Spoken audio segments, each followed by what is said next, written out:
Assalamualaikum warahmatullahi wabarakatuh. Perkenalkan, nama saya Dece Surya Putra dengan NIM 121122110030. Di sini saya akan mengidentifikasi permasalahan yang terjadi pada perusahaan XYZ.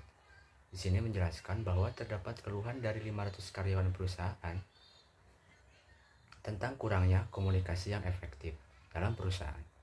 Sehingga terdapat beberapa keluhan karyawan mengenai ketidaktahuannya mereka tentang perubahan kebijakan serta prosedur yang mengakibatkan karyawan-karyawan tersebut merasa kesulitan dalam menyelesaikan tugas mereka. Di sini saya ada beberapa rancangan untuk meningkatkan komunikasi dalam internal perusahaan. Yang pertama adalah memperjelas tugas setiap orang. Di dalam komunikasi plan, tidak hanya terdapat deskripsi mengenai apa yang harus dilakukan, tetapi juga siapa yang akan melakukan tugas. Sehingga hal ini dapat mencegah konflik atau tugas yang tumpang tindih atau menumpuk antara satu karyawan dengan karyawan lainnya. Mereka juga akhirnya dapat lebih sadar akan tanggung jawabnya, meski berupa hal-hal kecil namun penting untuk diingat. Yang selanjutnya adalah meningkatkan efektivitas komunikasi.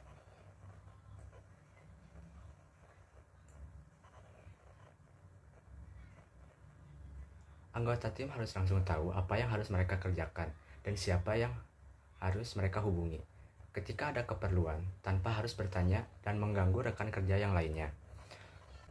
Yang terakhir adalah peran PR yang efektif.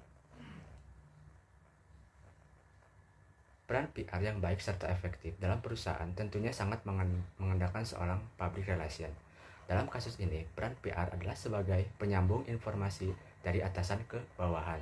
Tentunya dengan PR yang baik, maka informasi yang disampaikan akan baik dan tidak terdapat misinformasi.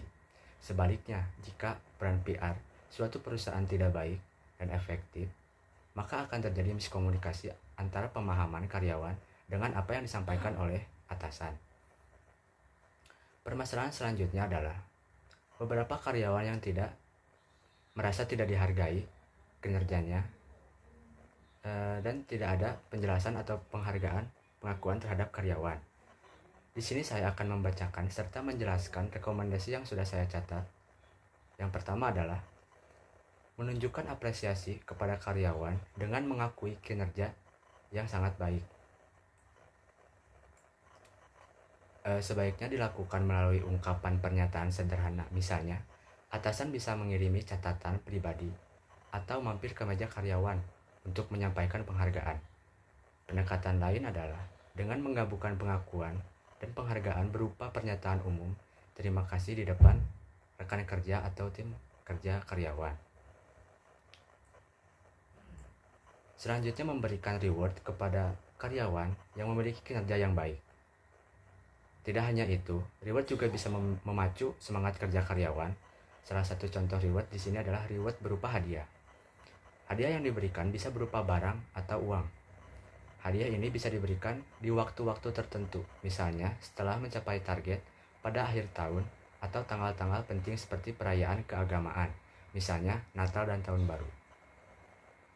Yang terakhir adalah diadakannya gathering rutin untuk membangun rasa pengakuan terhadap perusahaan kepada karyawan, serta gathering ini bisa menjalin hubungan antar karyawan satu dengan yang lainnya.